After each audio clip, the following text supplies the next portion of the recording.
চলো আজকে আমরা বানিয়ে ফেলি ঘরের পুরাতন জিনিস দিয়ে এই সুন্দর নেম প্লেটটি। তো এটার জন্যই প্রথমে আমাদের নিয়ে নিতে হবে কার্ডবোর্ড আর ব্ল্যাক কালারের কাগজ। এরপর ব্ল্যাক কালার কাগজটা দিয়ে আমরা কার্ডবোর্ডটা খুব সুন্দর করে মুড়িয়ে নিব। এর জন্য ফার্স্টে কার্ডবোর্ডের সাইডে এই কালো কাগজগুলো আমি কেটে নিচ্ছি। তারপর এটা আমরা খুব সুন্দর করে আঠা দিয়ে লাগিয়ে নিব।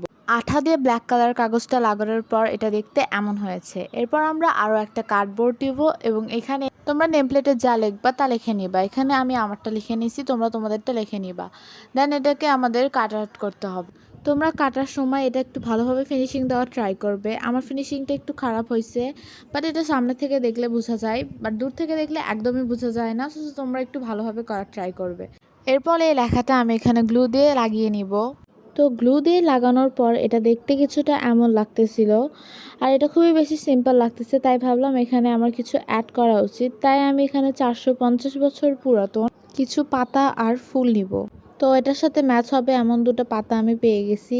তোমরা চাইলে পাতাগুলো আঠা দিয়ে লাগাতে পারো। আমি এখানে ডাবল সাইডেড টেপ ইউজ করতেছি। তোমরা এখানে নিজেদের মতো করে ডেকোরেশন করে নিতে পারো, আমি আমার মতো করে করতেছি। তো রেডি হয়ে গেল আমাদের ইজি আর সিম্পল নেম প্লেট। এটা তোমরা নিজেদের মতো করে বানাতে পারো, আমি আমার মতো করে বানাইছি আর এটাই আমার কাছে ভালো লাগতেছে। আর এটা আমি আমার মেইন গেটে লাগাইছি, তোমরাও চাইলে বানিয়ে লাগাতে পারো।